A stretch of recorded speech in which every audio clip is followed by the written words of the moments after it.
Hello, students. This video is for my Camden County College Math 111 students. And today I'm going to be covering section 6.1 and 6.2 of your textbook. This chapter's on what's called confidence intervals.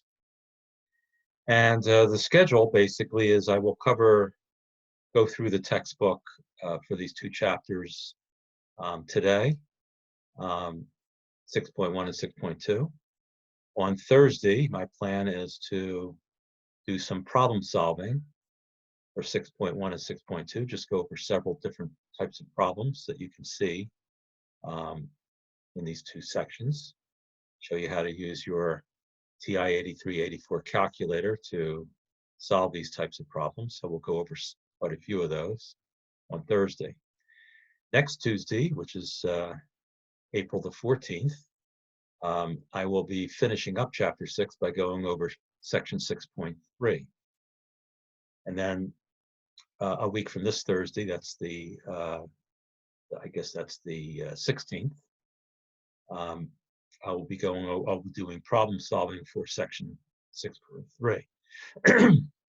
6.4 of your textbook we will not cover in this course. We usually skip that section. So by next Thursday, a week from this Thursday, we will be finished chapter 6. And then the week after, we'll start chapter 7. So we'll do the same thing with chapter 7. We'll have 2 meetings where I'll go over the textbook and 2 meetings where I do problem solving. All right, and then also we'll get some Q&A sessions in. I plan to have one this Thursday. Hopefully we'll have one next Thursday also. All right. So what I'll do now is get our screen share on. Okay, there we go. And so now what we're going to do is go to the textbook.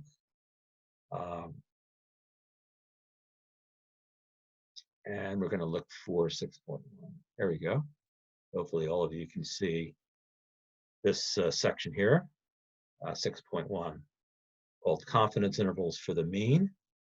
And in parentheses, it says when sigma, which is the population standard deviation, is known. Okay, so we'll go over all of that in a second. So what we're going to do, the purpose of doing what are called confidence intervals is to take our sample that we get, and to use it to estimate a population parameter, such as a population mean. And just one second here, we have some telephone call here going on. So let me actually move it. Just 1 second.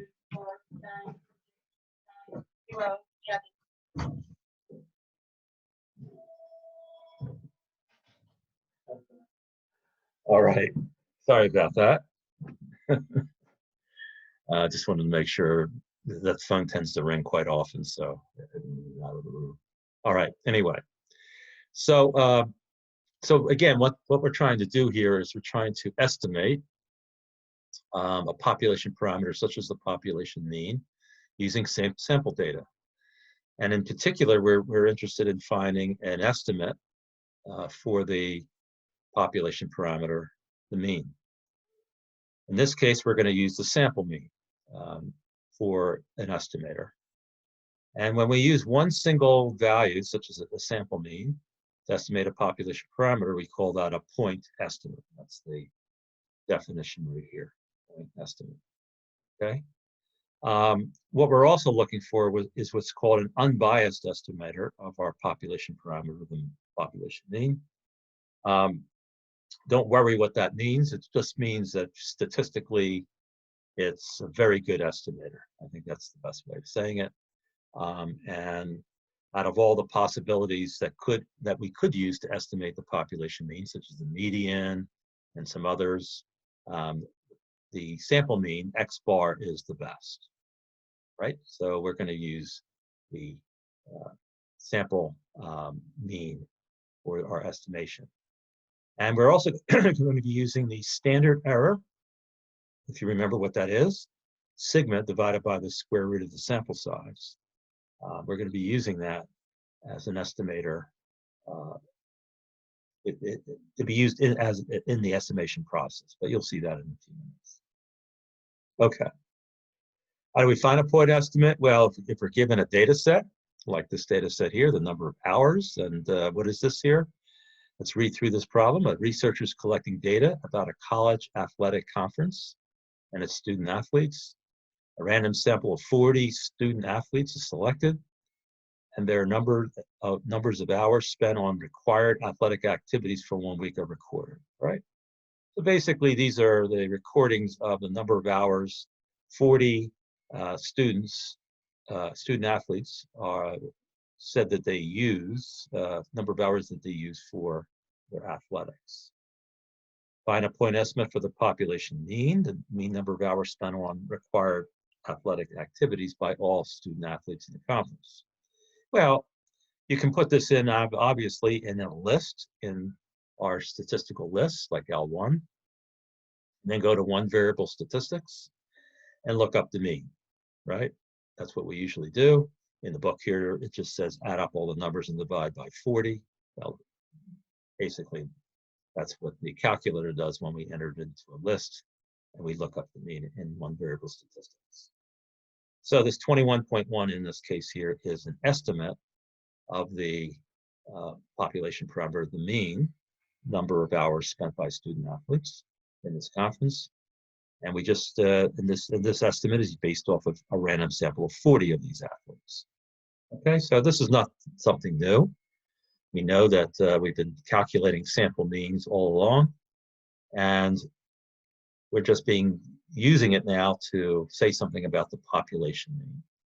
And so anyway, this sample mean is called a point estimate, meaning 1 point on a number line, just one number. So the question is that a good estimate or not a good estimate? Well, here's the thing. If we ask several of you to have interviewed 40 randomly selected athletes, you would all get 40 different athletes if you randomly selected them. And you would all come up with 40 different, probably 40 different sample means, 40 different point estimates. And which one is better? Well, we don't know because typically the population mean is unknown. So using just a point estimate is not necessarily the best way of estimating the population mean. It's just one number, and that number varies from sample to sample. We call that sampling variability. A better idea is to estimate using an interval of values, a range of values. So an interval estimate is an interval or range of values used to estimate a population parameter. And that's the whole idea, is that this would be a better estimate because, instead of relying on one number, we're relying on an infinite number of values in between two endpoints. And that is called an interval estimate.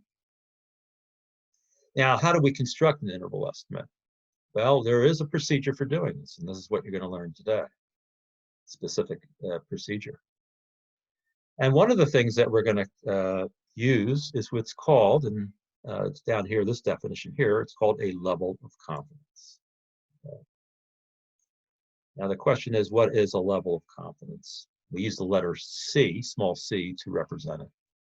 It says it's the probability that the interval estimate that you get contains the population parameter, assuming that the estimation process, that is the process of coming up with those sample means, is repeated a large number of times.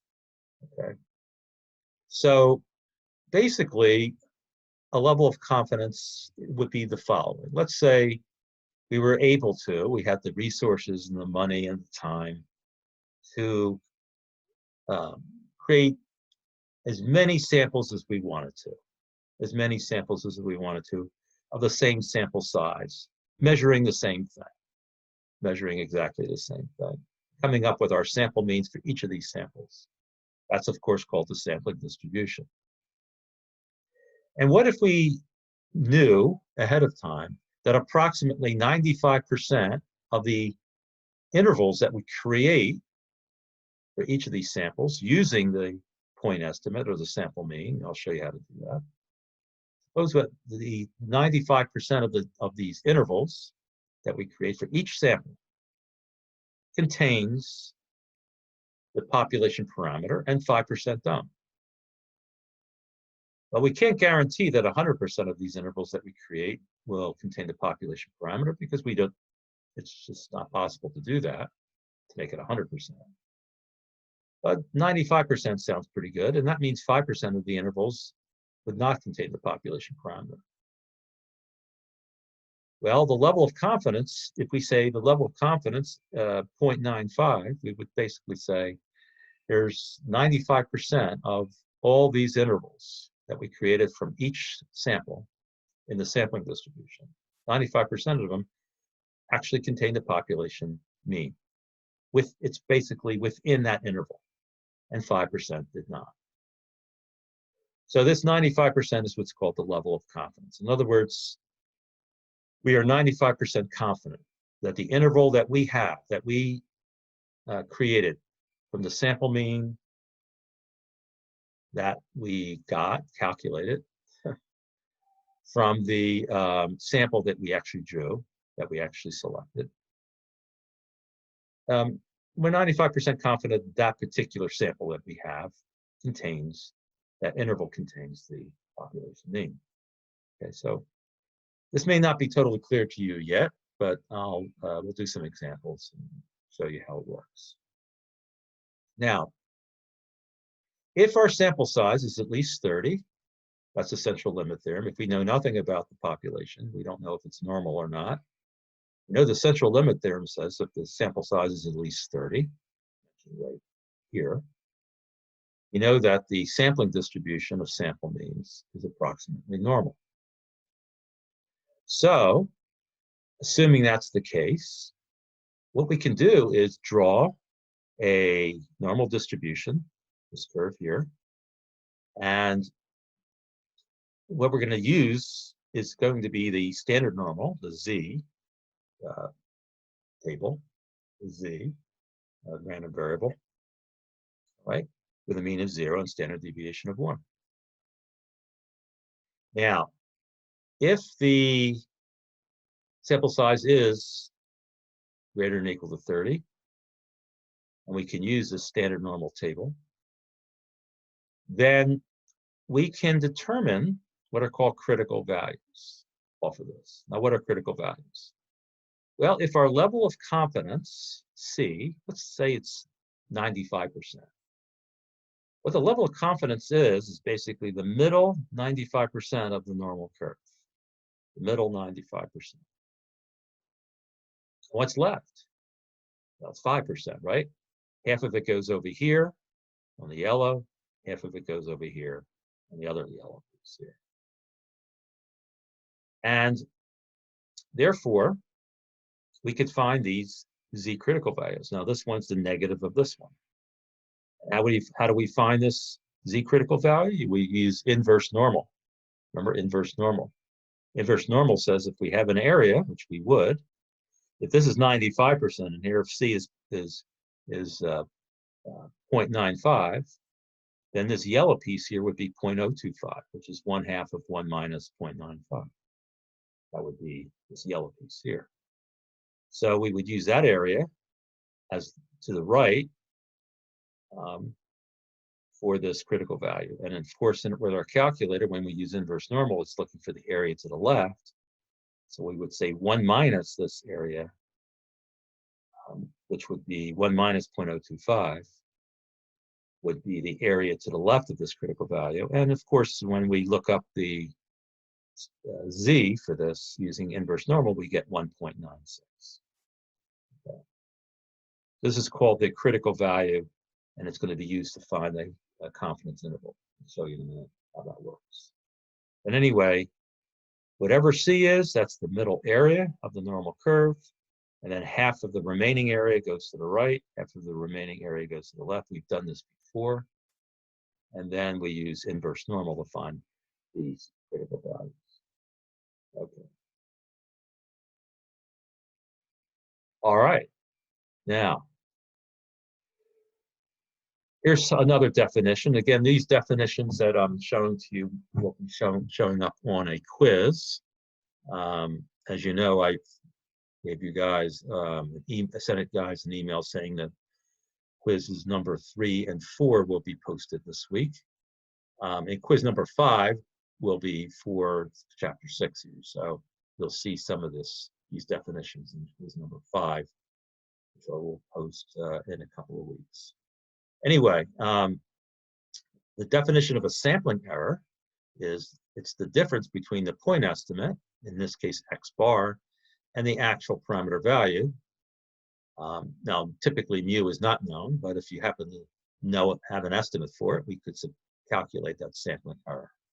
So there's going to be some difference between your sample mean and your population mean. We know that, and that's called sampling error. All right, anyway, here's the important definition right here. This important definition is called the margin of error. Because of this sampling error, because of the fact that our sample mean is going to be different from our population mean, most likely, there's going to be an error that's going to be assigned to the estimation process, the process of estimating the population mean. There's going to be an automatic error, this x bar minus mu. So to account for it, we have what's called the margin of error. Now, this sounds very mathematical, and for some of you sounds maybe a little overwhelming. But don't worry about it, because once I show you how this works, it's not so overwhelming, okay? I'm just showing you, trying to go through this with you so that you have a little bit of an understanding of what a confidence interval is and how to calculate it. And again, doing the problems, working on this on Thursday in the next video, you'll see how this works, and you'll be able to do your homework and all of that. So don't worry so much if you're not getting this right away. All right, so this definition says with a given level of confidence C, remember what that is, a margin of error E, sometimes it's called the maximum error of the estimate or the error tolerance. We're not going to use those terms. We're just going to use the term margin of error. Just have one phrase that deals with this one thing. Now, how do they define it? It's the greatest possible distance between the point estimate, in this case the sample mean, and the value of the parameter it is estimating, which in this case is the population mean. All right? So for population mean mu, where sigma, this population standard deviation, is known, the margin of error is calculated as follows. We take z, and this is called a critical value. That's what we were talking about on the previous page. Z, and they have a little c next to it, sub c here. We take our critical value and multiply it by sigma x bar. What is sigma x bar? That's the standard error. That's the standard deviation of the sampling distribution of sample means. So a margin of error is always a critical value times a standard error. Let me say it again. The margin of error is equal to the critical value times the standard error. Now, the critical value z, I'll show you again how to find that in a particular problem, is multiplied by the standard error for a sampling distribution of means. And what is that? Remember, it's sigma, the population standard deviation, divided by the square root of the sample size. When we multiply these two things together, we get what's called the margin of error. Now, there has to be conditions to be met for us to actually be able to use this margin of error. Okay. Number one, that we drew the sample, that we got the sample, selected the sample in a random way, simple random sample, cluster sample, stratified sample, all those types of samples we learned previously. If the sample is selected randomly, good. That's one condition. The second condition is the central limit theorem. Either one of two things are met. The population is normal, which means for any sample size, the sampling distribution is normal, or we know nothing about the population, then the sample size has to be at least 30. All right, that's the central limit theorem. Both these things have to be met. We have to establish normality for the sampling distribution to be able to use this thing called the margin of error. Let's do an example. Okay. Now, when we determine the margin of error, when we determine, the critical value in any particular problem, instead of using tables, is what they use in the textbook, we're going to use our calculator, the normal CDF feature. I'll show you how to do that. So it says, using the data in example 1 and a 95% confidence level, find the margin of error for the mean number of hours. All right, find that margin of error. Assume the population standard deviation is 2.3. Now, if we had entered all that data on example 1, let's just go back to example 1.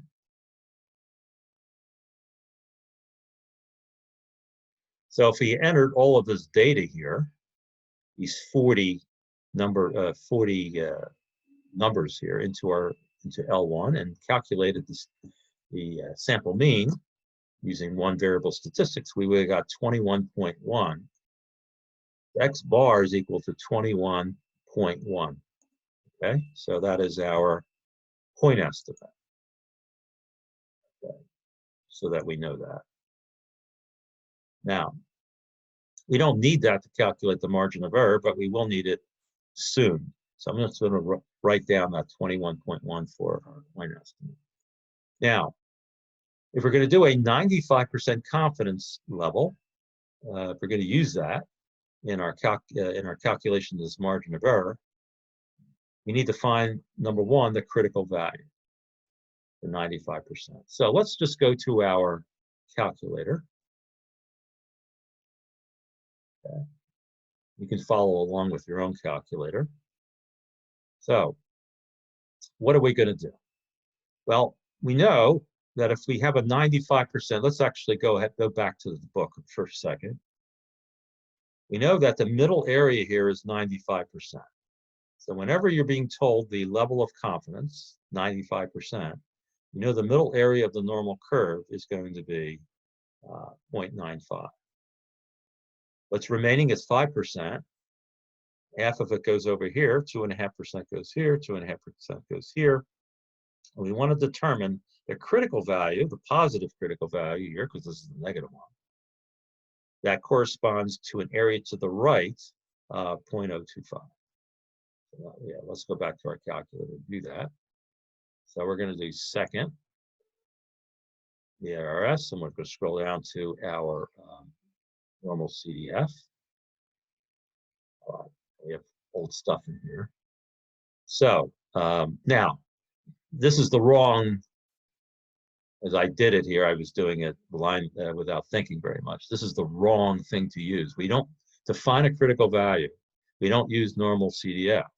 What do we use? I can hear some of you shouting into the video, don't use normal CDF, use inverse normal. That's right, inverse normal.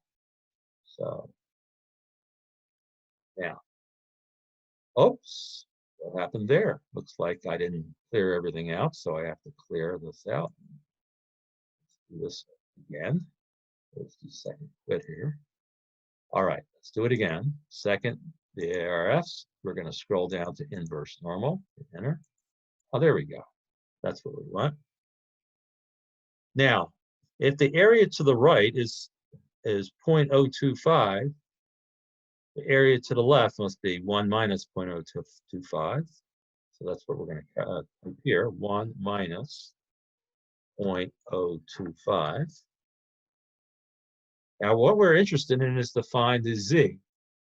So the mean is 0, standard deviation is 1. We're going to hit enter. For those of you with your 83 calculators, this is what you're going to put inside your parentheses. Now, this is for a 95% confidence level. The middle area is 0.95.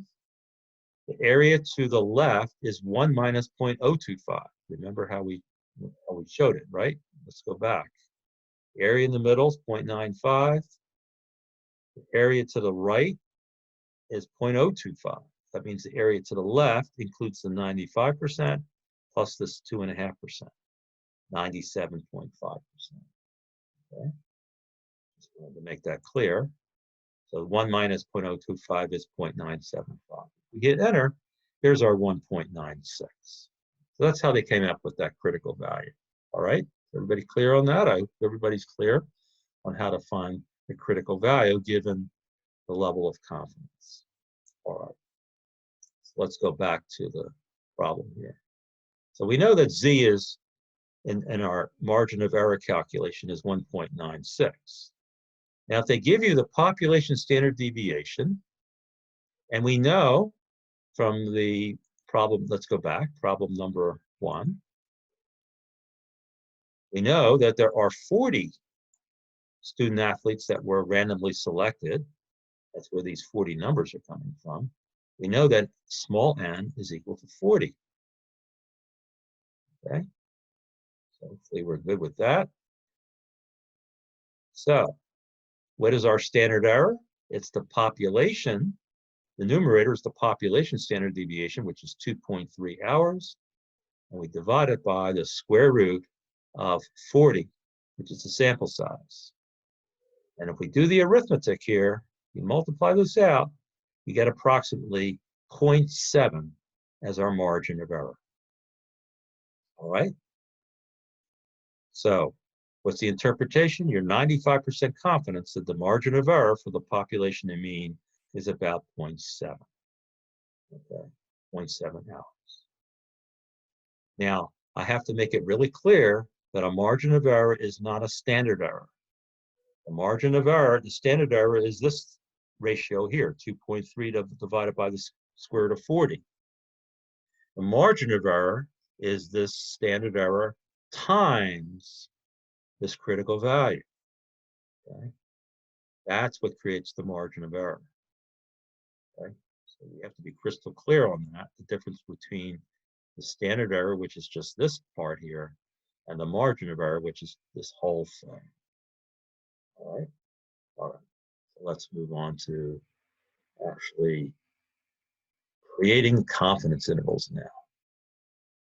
Now here is the big takeaway from today.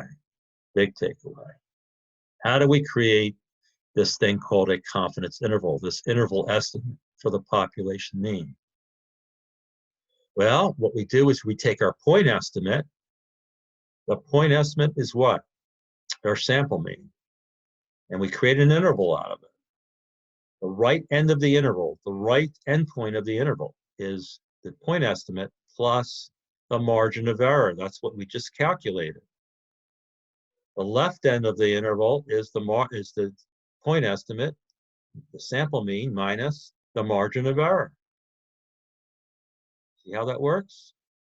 The point estimate, the sample mean, plus the margin of error on the right, the sample mean, the point estimate, minus the margin of error on the left. And we get this interval called a C confidence interval. What's C mean? C is the confidence level that's given in the problem. How does C affect this interval? It affects it by determining the margin of error. What did I just say? Well, let's go back. The Z, the critical value, is determined by the level of confidence. The critical value is determined by the level of confidence. We'll show you some more examples later. So this critical value is one of the things that determine the margin of error. The other thing is the standard error. Okay. So if we know the level of confidence, we can determine what Z is, and when we know Z and multiply by the standard error, we get the margin. Okay, so how do we construct this? How do we get this confidence interval? Well, the first thing we have to do is determine the X bar, right? Our sample mean. Either it'll be given to you in the problem, or you'll be given a data set. You have to then enter it into a list and go to one variable statistics and look up the mean, okay? Once we have X bar, the next thing we have to calculate is our margin of error. We have to determine Z, and we have to determine sigma and n. Plug them all in, get the margin of error, and then finally, what do? We create our interval. Left endpoint of the interval is x bar minus e, our margin of error. The right end of the interval is x bar plus e. Once again, we're going to go back to sample number 1. Since we determined that our point estimate, our sample mean is 21.1, and our margin of error was calculated to be 0.7, then the left end of the interval is 21.1 minus 0.7, which is 20.4. The right end of the interval is x bar, 21.1, plus the margin of error of 0.7. If we add these two numbers, we get 21.8. And as you can see, what's created here is an interval of values. Any values in between here are potential values for our population parameter. That's the whole idea here. This is estimating the population parameter, population mean. Since we don't know what that population mean is, we're saying here that with 95% confidence, we hope that the population mean is in between these two numbers, 20.4 and 21.8. This is called a confidence interval. This is a way of estimating our population mean. Okay? Hopefully that makes some sense. It's not very hard to do, to calculate. But what we're going to do is we're going to do another example of this. All right, so let's do another one. All right. So here's example number 4. Suppose for example number 1, we want to construct a 99% confidence interval. That is that we're trying to say 99% of all possible intervals that we can create from all the possible samples will contain the population mean, and 1% would not. So this is a better estimate, so to speak, right? A better estimate because we're 99% confident instead of 95% confident. Okay. Now, how do we do this? They don't show you how to do this with TI-84 calculator. They're using this thing called Minitab and StatCrunch. Well, anyway, how do we determine the margin of error in this case here?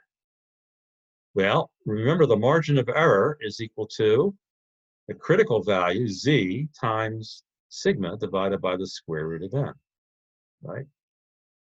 And if you look on the previous page, what was sigma again? They tell you, let's see what they said sigma was. Let's go ahead and do that.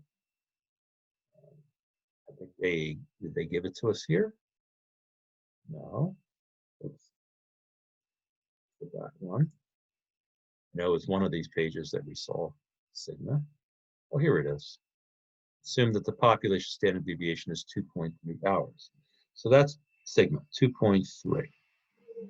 Okay. All right.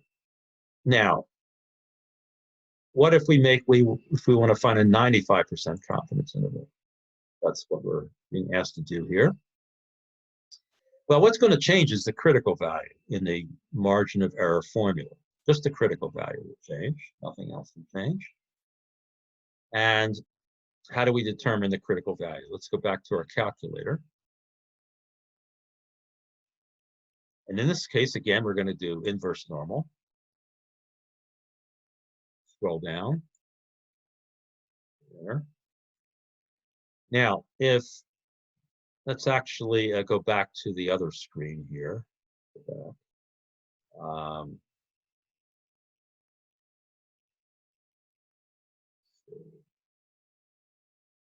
Well, I think I know what to do. Now, the question is, for a 99% confidence interval, what would be the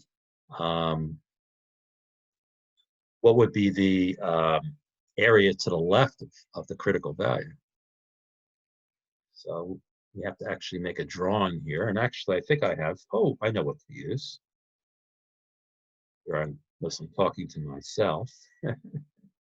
There we go. I've created this sheet here, which I will post for you guys, which will show you how to find Z critical values, all right, for different types of units. All right. Now, what we're interested in is the 99% confidence interval. So this is the one down here. All right. So if the middle area is 99%, almost all of the area, right? What's left? 1%.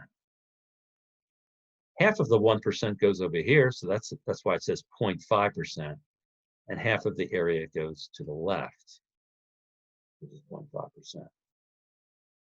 So this critical value, this positive critical value, has an area to the right of 0.5%, which is, convert that to a decimal, is 0.005. How do you convert a percentage to a decimal? You divide by 100, right?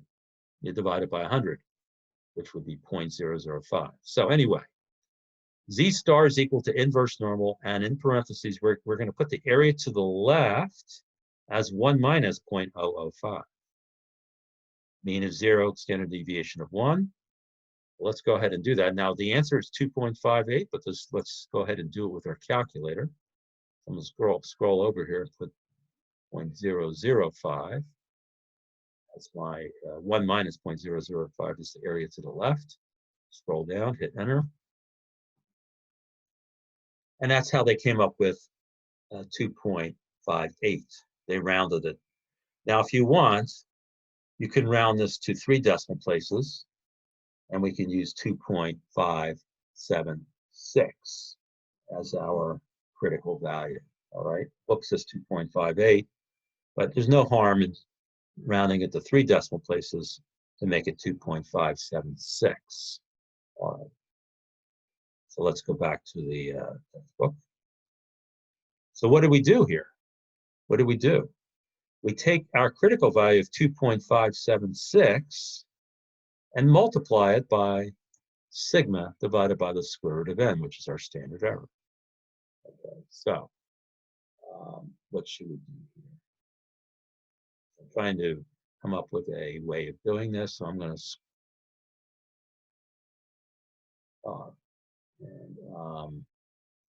just trying to figure out a way of doing this to show you. So let's see. What should we do? Let's go down here. And I apologize for this, but I think I have to stop sharing just for a second. I'm going to stop sharing. Here we go. And let's see if I can determine. I can get that whiteboard. There's a whiteboard here somewhere. Let's see. I apologize for this, but again, don't see the whiteboard. But I think I have to do the screen share. So let's share again. Let's go ahead and share.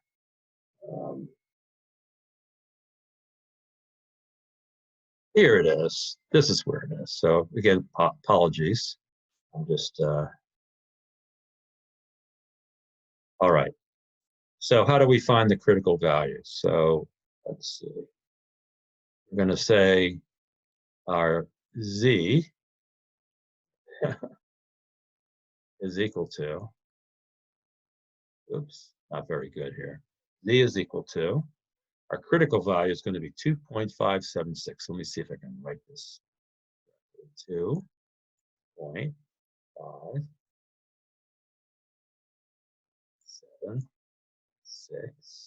Yeah, not too bad.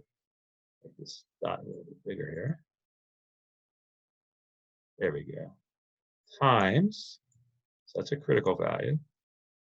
Right. Now, this is not Z. Let me erase this. I apologize again. There we go. We're calculating the margin of error, and I apologize. So let's go ahead and get the drawing tool again. Oops, that's not what I want. I think I want text. There we go. Oops. Oh, you know what? Let's use that instead. So let's erase. And again, I need to, there we go. I got what I wanted. All right, let's see. All right. So let's do the text. I think the text will be fine. And maybe make it a little bit bigger. There we go. All right. So let's see. We're going to say E. So, oops. And I'm doing a very bad job here. Again, apologize. All right. So, we want some sort of drawing tool, some sort of text tool here. Oh, I know what I can do. Just type right in. Okay. E, there we go. And you're probably laughing at me right now, so that's okay.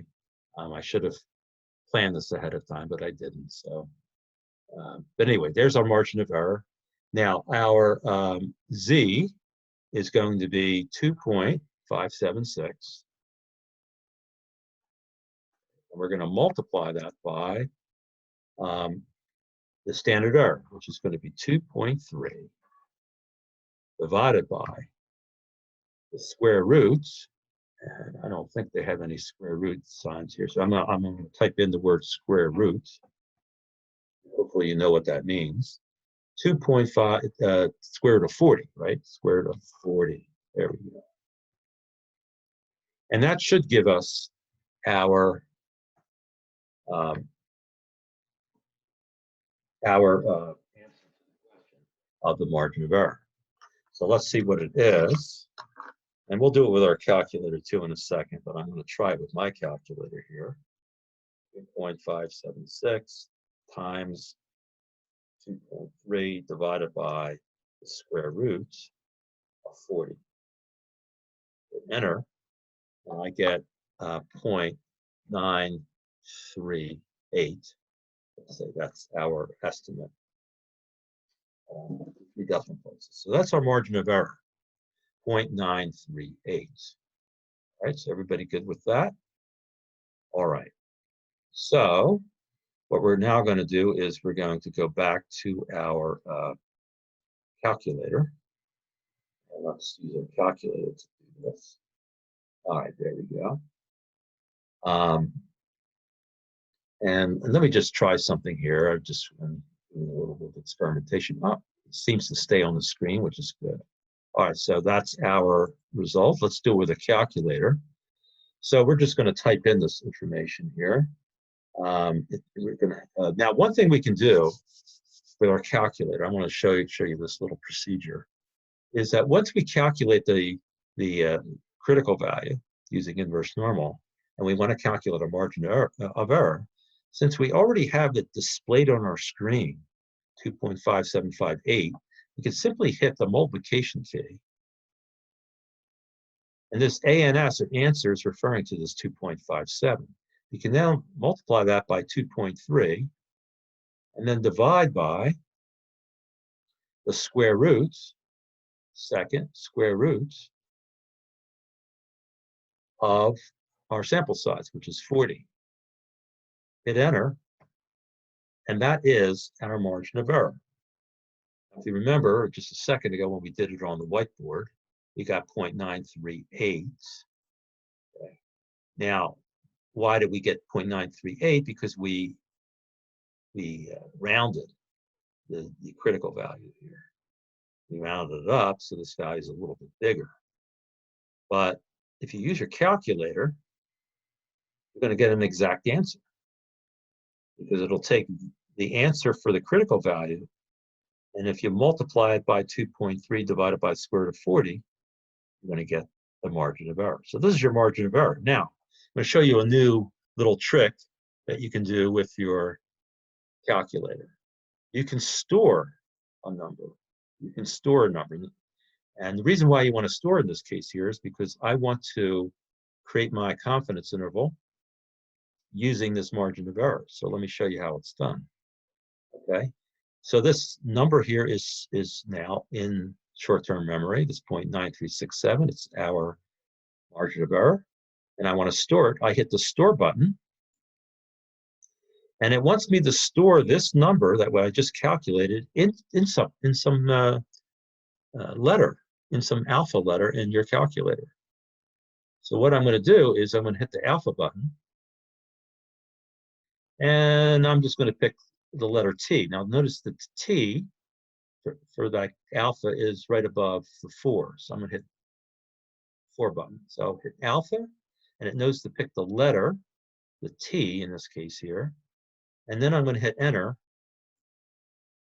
And what now I have done is I've created a variable T that has 0.936731058 stored in it. This is sometimes convenient when we want to repeat a calculation over and over again. And of course, that's what we're going to do when we do our confidence interval. Now that we have this number stored in T, we can create our confidence interval because we know that our mean, standard error, the mean, the point estimate is 21.1. Now, the confidence interval, the left end of the interval, remember, is x bar minus E. X bar minus the margin of error. So x bar is 21.1, 21.1. And I'm going to subtract T, alpha T. Hit enter. There's my left end of the confidence interval. The right end is x bar plus E. X bar is 21.1. E is again in T, so I'm going to do plus T, alpha 4 is T. Hit enter. And there's my right end of the confidence interval. So using this store feature, I was able to store the margin of error. And then it's much easier to type a T instead of all those numbers in the margin of error. What is it? 9 numbers here. And it's an exact answer. Now, if you want to round this to 2 decimal places, it would be 20.16 on the left for the confidence interval, 22.04 on the right. Okay. Well, regardless, one of the things I wanted to show you, I think if you go back to the book, some of this computer software actually gives you the interval, a 99% confidence interval, 20.1 and 20, and this is 22. Let's just see something here. So back to the calculator. Seems like we're a little bit off here. Oh, I see. They're using a mean of 2105. See that here?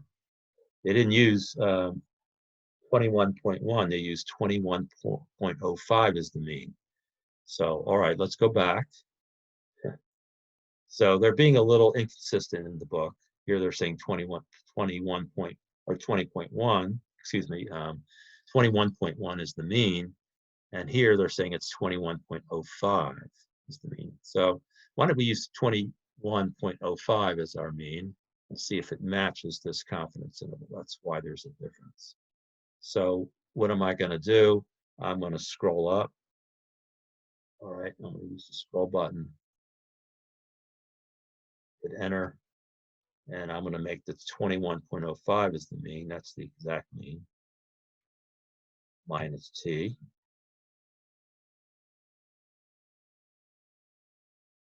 Hit enter. All right, that's better. And now we're going to do 21.05 plus T.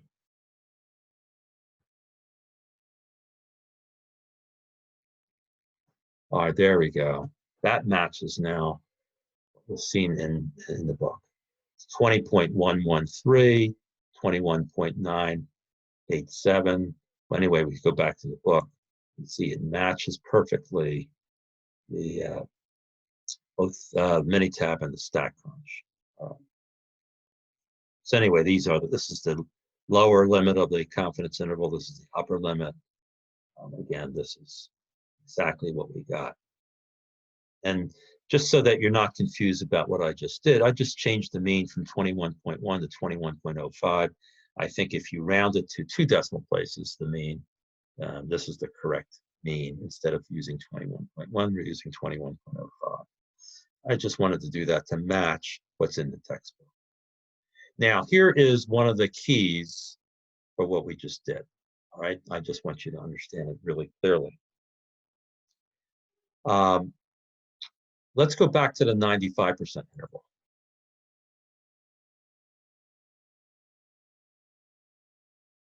Okay. Okay, here we go. Notice the intervals between 20.4 and 21.8. Let's look at the 95% confidence interval. It's between 20.1 and 22, if we round it to 1 decimal place. So this interval is actually wider than a 95% confidence interval. And this is one of the results, is if you increase the amount of confidence, you make the interval wider. It's not as precise. It's a wider interval. Okay, so that's something, it's a big takeaway from this. And if we go back to that sheet that I have, let's go back to that. There we go. Just want to display that to you.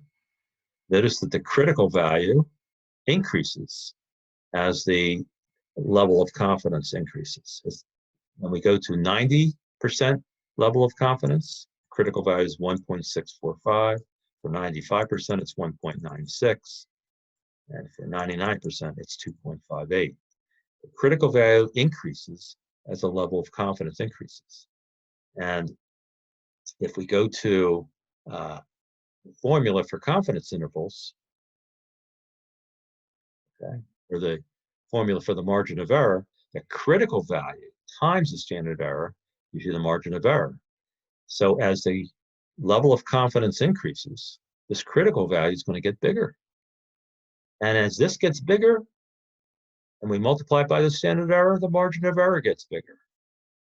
And if the margin of error is getting bigger, all right, if the margin of error is getting bigger, scroll up here. Okay. Actually, let's scroll down. This is yeah, here we go. As this margin of error gets bigger, then X bar plus the margin of error also gets bigger. But over here, as this margin of error gets bigger, X bar minus the margin of error gets smaller. So this number gets smaller, this number gets bigger, and the interval gets wider. Okay, that's one of the big takeaways from this. As the level of confidence increases, the interval becomes wider. Okay. All right. At this point, I probably would say, are there any questions? But so let's do another problem in this section here, and then we're going to go to the next section and show you the difference between this section 6.1 and 6.2. All right, one more example, and then we'll move on. Now, constructing a confidence interval. This is a case here where a college admissions director wishes to estimate the mean age of all students currently enrolled. He takes a random sample of 20 students and found that the mean age of the 20 students is 22.9 years. From past studies, the standard deviation is 1.5 years. And he says the population is normally distributed. Now, why did he say the population normally distributed? Why is that important? Because their sample is less than 30. The only way that we can use the Z, critical value, in this whole procedure is if the sampling distribution is normal. In this case, since the sample size is less than 30, now we have to determine if the population is normal, and it is. If the population is normal, the sampling distribution is also normal. Okay, so we can use Z.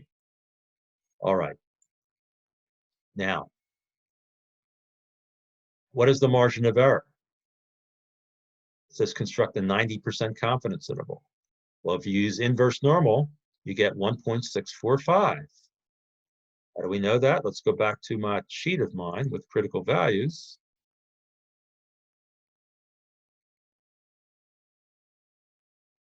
Here's the 90% one. 90%'s in the middle, 5% on each end. Z double star, this critical value is inverse normal, 1 minus 0.05. 0.05 to the right, 1 minus 0.05 to the left. And there's my 1.645 for the critical value. So that's where they're getting 1.645 here. The standard deviation of the population is 1.5. Sample size is 20 divided by the square root of 20. Margin of error is approximately 0.6. The mean is given as 22.9. So the left endpoint of the confidence interval is x bar minus E. X bar is 22.9. E is 0.6. You get 22.3. Right end of the interval is x bar plus E. X bar is 22.9. E is plus 0.6. You get 23.5. This is our confidence interval. How do we interpret it? It says, go down. With 95, we'd always say with 90% confidence, you could say that the mean age of all students is between 22.3 years, 23.5 years. In other words, if we took all of the possible samples of size 20 and found all of the sample means of all those samples and constructed confidence intervals for each one of those samples, we should find that 90% of them would have the true population mean within them. 10% wouldn't. And here we're saying with 90% confidence, we're hoping that this particular confidence interval does contain the population mean. Okay. All right. Now we're going to skip this subject here, sample size, until next time.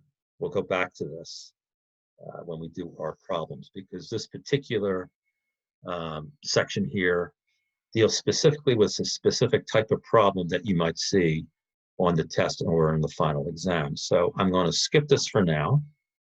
I don't want to confuse you at this point. And I'm going to go to 6.2. Now, the difference between 6.1 and 6.2 is that in 6.2, the population standard deviation is not known. It's unknown. Now, that's a problem if we use the formulas for the margin of error that we used before. Let me just show you here. Here we go.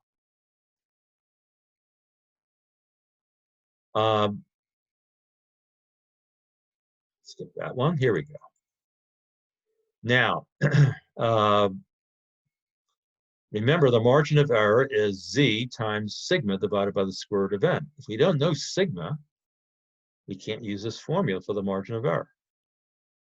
Okay. And in most practical circumstances, in real research, you don't know what sigma is.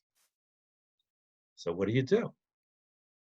Oh, this is where the t distribution comes in. Remember, we learned that towards the end of our probability section, the t distribution.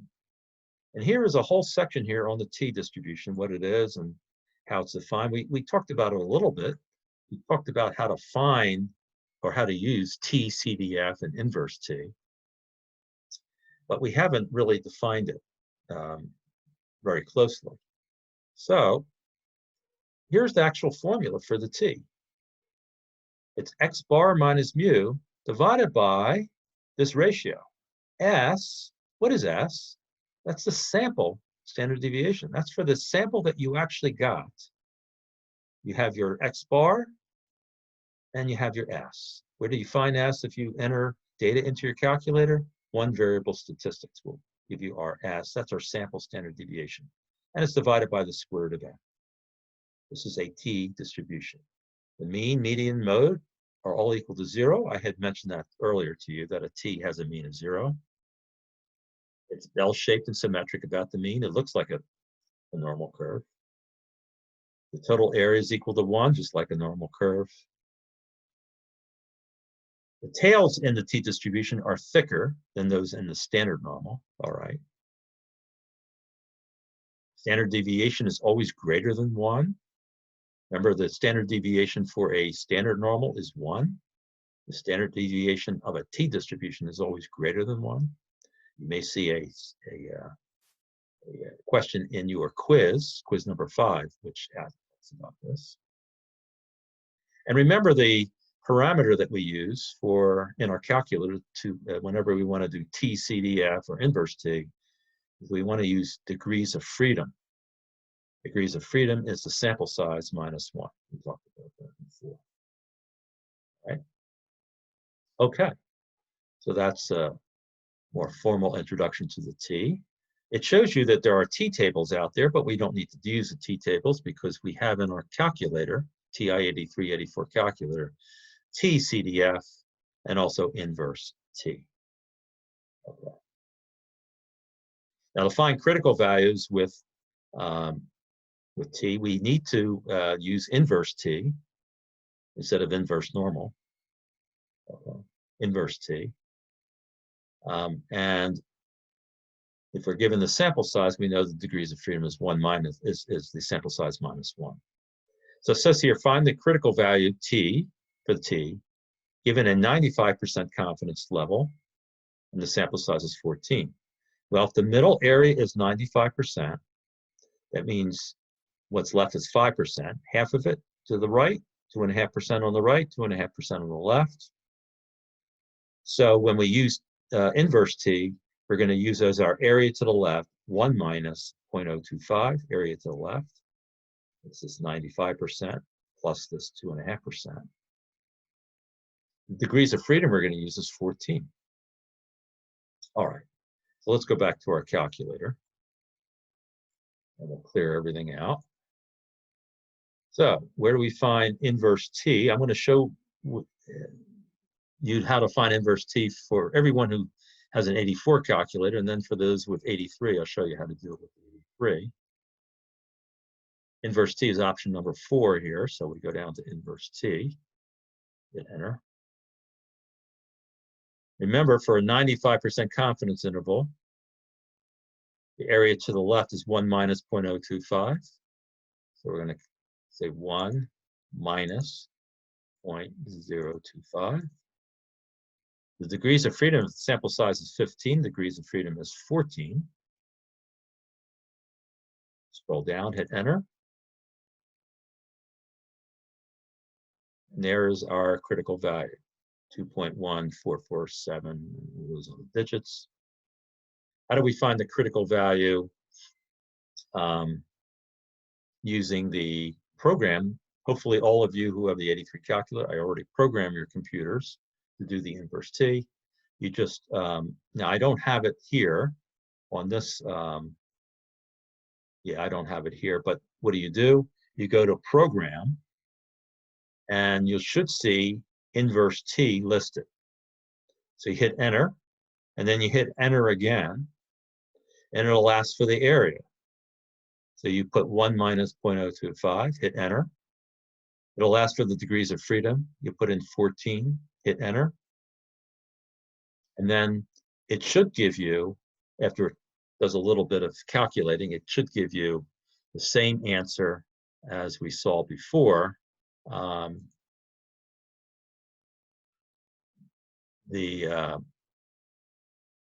Actually, let's see if it's still there.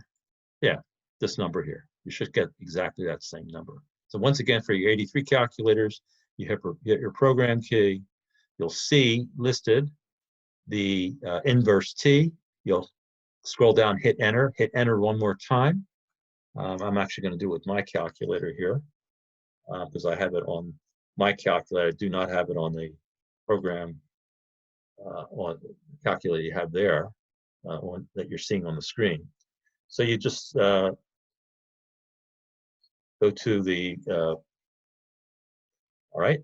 So it'll, you hit the enter key twice. It'll say area left. You put the 1 minus 0.025, hit enter. So 1 minus 0.025, hit enter. It'll say degrees of freedom. You put 14, hit enter. And then it gives you the answer 2.144786681. All right. So hopefully all of you who have the 83 calculus were in class the days that I had you bring your calculator up, and then I gave you that program. If you don't have the program, you need to send me an email, and I'll have to show you a workaround for that. There is a workaround, but it's more complicated than what I just showed you, so you'll have to learn how to do it with the workaround. All right, so let's go back to the book. We're almost done for today. All right. Now, once you find the t critical value, you can basically what you're going to do is multiply that by the standard error to find your margin of error. So let's show you how that's done. Okay. Now, here is the margin of error formula when the population standard deviation is unknown. You're going to use a t critical value, which I just showed you how to figure out, how to calculate. And then you're going to replace sigma, which is unknown, with S, your sample standard deviation. Now, if you enter data into your calculator, S will be given to you in one variable statistics as your sample standard deviation. However, if data is not given to you, then the sample standard deviation will be given in the problem, right? So in one way or another, you'll be able to find S. So S divided by the square root of n is your sample, is your standard error. But a critical value is now t. Your standard error is S divided by the square root of n. And you construct the interval exactly the same way as we did before. So we're just going to do an example of this, and then we'll do more examples of all of this next time. So this will be the last thing we'll do today. So you randomly select 16 coffee shops and measure the temperature of the coffee sold in each shop. The sample mean temperature is going to be 162 degrees Fahrenheit with a sample standard deviation of 10 degrees Fahrenheit. All right. So notice here, for the 16 coffee shops, the sample mean temperature of the coffee, X bar is 162. And notice they say sample standard deviation is 10. This is referring to that sample, that one sample of 16 coffee shops. So that's S. X bar, S. S is 10.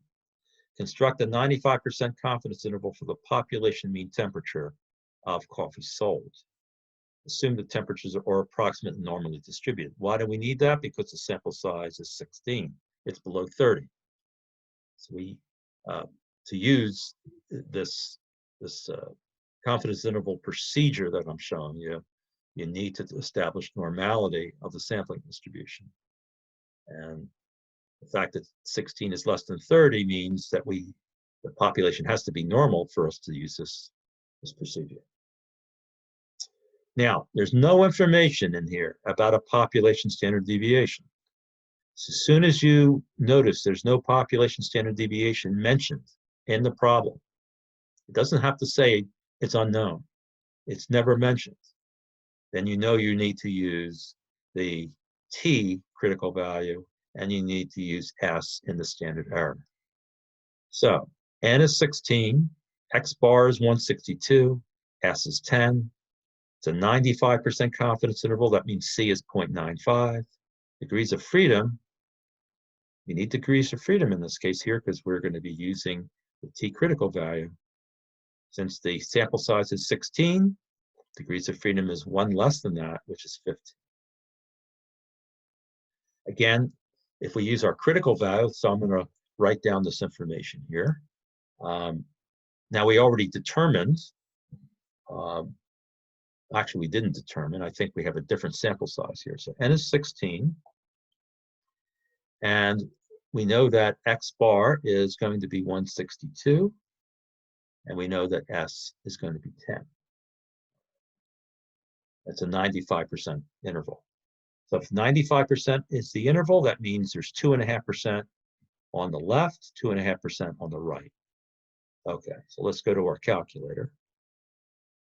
So again, we're going to go back to our calculator. I'm going to be doing this assuming that you have the inverse t on your calculator. Again, if you have your program, your 83 calculation, just follow along using the steps that I showed you. So area is 1 minus 0.025, right, for 95%. That's the area to the left. Degrees of freedom, well, in this case, 16 is your sample size, so 15 is going to be your degrees of freedom. Hit enter. That's what it should look like. Hit enter again. And that 2.13, 1449536, that is your critical value. Now, I'm going to hit my multiplication key. So you had to do this with calculus. So you always do the critical value first in all the steps. Multiply it by S, which is 10. And we're going to divide it by the square root of the sample size.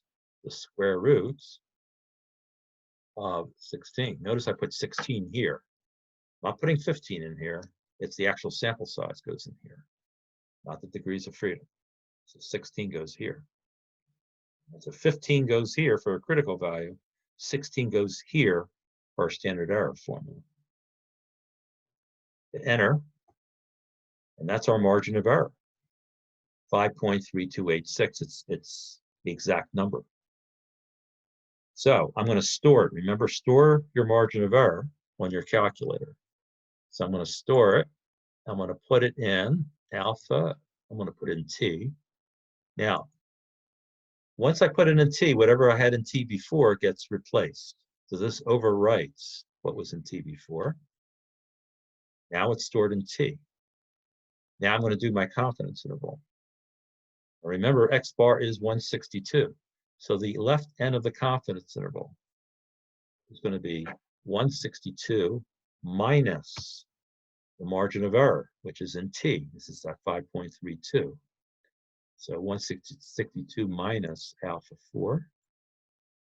There's my left end of the interval. And then the right end is going to be 162 plus t. Hit enter. There's my right end of the interval. So 156, if we round up to 3 decimal places, 156.671 is the left end of the interval. 167.329 is the right end of the interval. You go back to the textbook, and they rounded it actually to 1 decimal point, but this is the interval for the 95% interval, confidence interval. So it says with 95% confidence, you can say that the population mean temperature of coffee salt is between these two values. All right. So there's more examples in your book. We could do more, but it's getting a little bit long, our video here. So what we're going to do is we're going to stop here, and we'll finish up 6.2 and then do lots of problems next time. All right. So anyway, that is it. And let me clear out all of this on our calculator. These PDF documents here, confidence intervals, and there's another one for Z critical values. I will post that with this video in Canvas. I will create a new folder called week of 4-6, week of April 6th.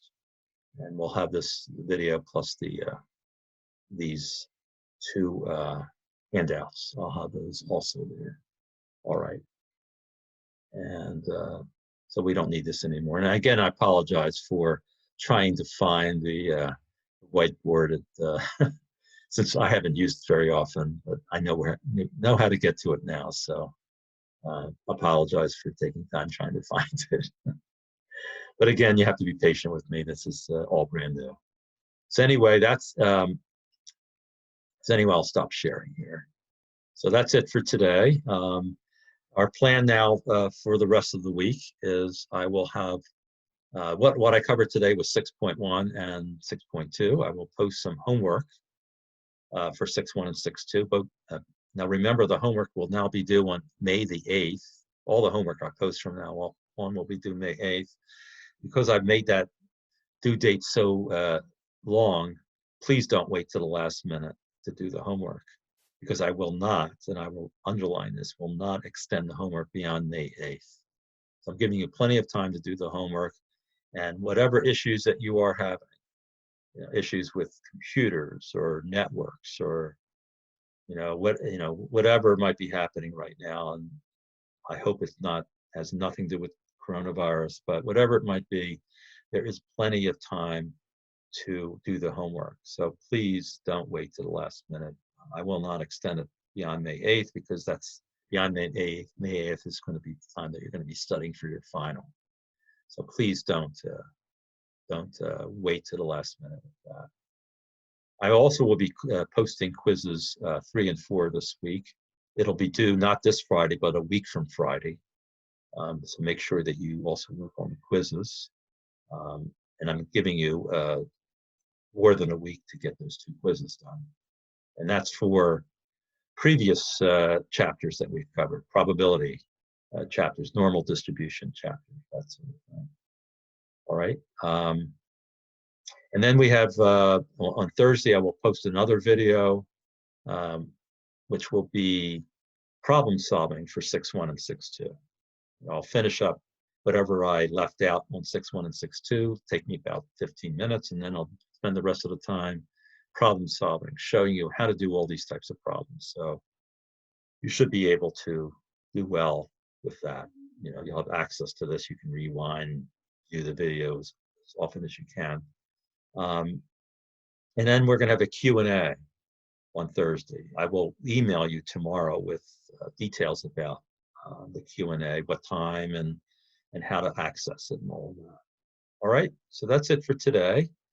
Have a good day, and just take it easy. Don't get overwhelmed by everything that we're doing here, because I do know that most of you are having other issues that you have to deal with. So I'm trying to make this as easy as possible for you. So again, if you feel overwhelmed, just take a deep breath, get some fresh air, whatever you need to do. But I'm here to help, so don't worry about it. All right, take care, and I will see you soon.